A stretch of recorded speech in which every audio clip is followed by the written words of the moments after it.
ৰাজ্যৰ গ্ৰাম্য অৰ্থনীতিৰ বিকাশৰ বাবে এক শক্তিশালী কাৰ্যসূচী প্ৰস্তুত কৰাৰ উদ্দেশ্যে আজি অসম প্ৰশাসনিক পদাধিকাৰী মহাবিদ্যালয়ত অসম কৃষি বিশ্ববিদ্যালয় আৰু কৃষি বিভাগৰ যৌথ উদ্যোগত আয়োজিত এক গুৰুত্বপূৰ্ণ ইণ্টাৰফেচ বৈঠকত পৌৰোহিত্য কৰে কৃষি জলসিঞ্চন আৰু সংসদীয় পৰিক্ৰমা বিভাগৰ মন্ত্ৰী পীযুষ হাজৰিকাই।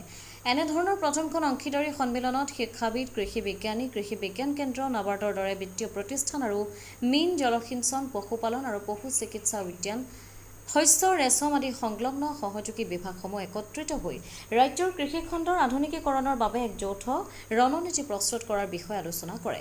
আজিৰ বৈঠকত নিজ ভাষণত মন্ত্ৰীগৰাকীয়ে কৃষিখণ্ডৰ সৰ্বাংগীন উন্নয়নৰ বাবে এক স্পষ্ট আহ্বান জনায়।